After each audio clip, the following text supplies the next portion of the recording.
Cé bhfuil an leir féin scríofa I Merle, tugann sé aitheantas, lán aitheantas do cultúr ceoil na Gaeilge.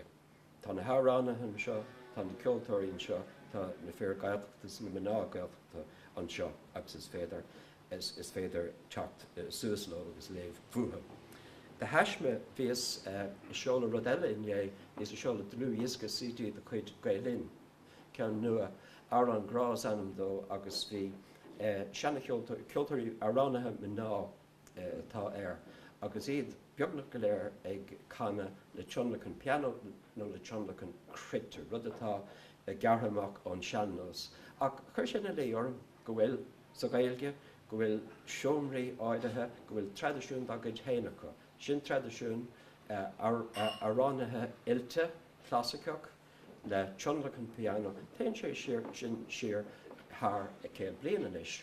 So is tradiisiún dachid hain é sin, agus is omí sort tradiisiún atá le fáil cultúr ceol na Gaeilge. An importance of the new companion will be as a reliable and incontrovertible rock of fact.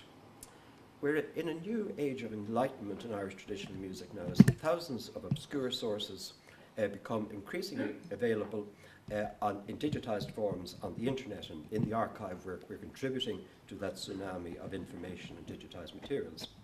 And at the very same time, we are in the dark ages of Irish traditional music as the music becomes more and more globalized. There is a staggering degree of willful ignorance available on Irish traditional music on the internet. A staggering degree.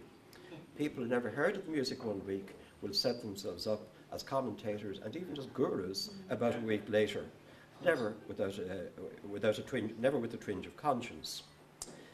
Another malign consequence of the globalization of this music, which is generally a benign process, of course, but a malign consequence is that the music is seen as having less and less to do with Ireland. People in Iowa seem to be faintly embarrassed that there are people somewhere else that seem to know something more about this than they do, even though they play a session every week, you know. Now this is natural, of course, as the music moves away from its centre, but it has to be emphasised that this music does have a centre and that this centre is Ireland. No one who consults this new volume can doubt that, or if they're a guilty party, can avoid feeling a twinge of conscience for culpable avoidance of information. The book is full of people. I dipped in once just to see what I come up with. I came up with Rose, and this on one opening, you know. Rose Murphy, born in Milltown, County Galway, sister of the lesser-known sister of the famous P.J. Conlon, who made his name in the States. She went to Yorkshire. She was a fiddle and melodeon player, and she taught dancing in Yorkshire in the 1930s. She was in the same opening as Sam Murray, the Belfast flute maker.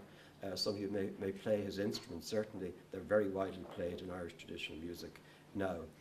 And another part of the same opening was Phil Murphy, the Wexford, the late Phil Murphy, Wexford mouth organ player.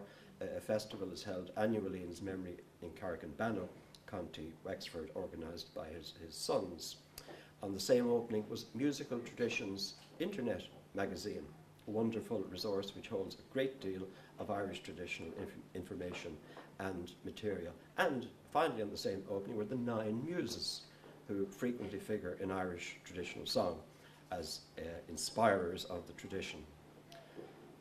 On another page I found a long entry on Charles Villiers Stanford, the editor of George Petrie's music manuscripts, professor, I can't remember now, the companion will tell you, of music in either Oxford or Cambridge, and he was sharing the same column with an article on spoons.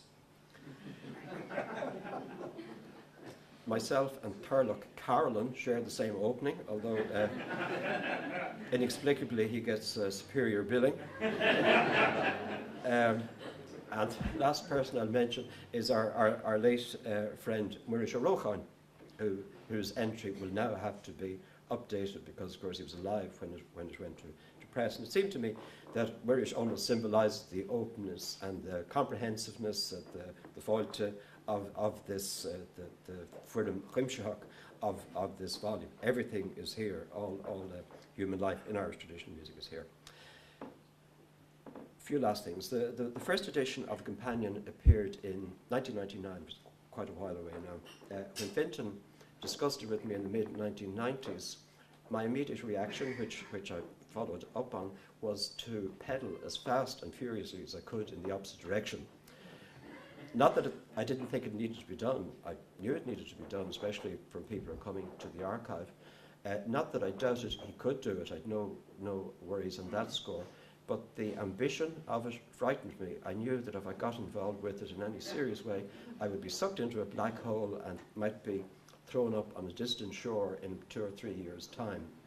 So apart from writing on the delightful topic of myself and on the only less delightful topic of the Irish Traditional Music Archive, I really had very little to do with the first edition. My colleagues, Glenn Cummins, I think Joan McDermott, especially Maeve Brewer's, our printed materials officer, contributed the bibliography, extensive bibliography. She's done same again for this second edition. But my own best and most sincere tribute to both editions is to have as little as possible to do with them, because I was just simply frightened by the ambition, frightened by the work, knowing that I would be somewhere else in another world if I got involved with it. It's a wonderful achievement. We've been using, of course, in the archive the first edition for years and years now. It's kind of the first thing that people are given when they come in. It is the induction volume for thousands of people now, and they take it from there, and you can see it in action, educating them very quickly, very succinctly, very simply in whatever their topic of research is. So now we have the second volume. Fintan has outdone himself. The marvellous achievement of the first edition has been done again now in spades. You've heard the double size, the statistics and so on. I won't repeat them again. It's beautifully produced by Cork University Press. They have to be congratulated. Over 800 double column pages, hundreds of well-chosen illustrations.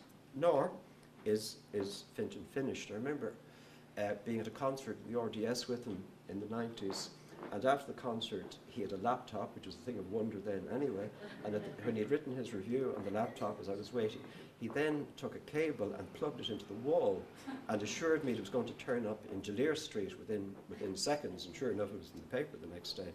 It was, I suppose, an early data point, and I'm quite familiar with them now, but my point is that he's been using cutting-edge digital technology, computer technology from way back, and that has contributed greatly to the reach of this volume, the trawl of information that has been made possible by it and is made concrete and manifest now in the volume.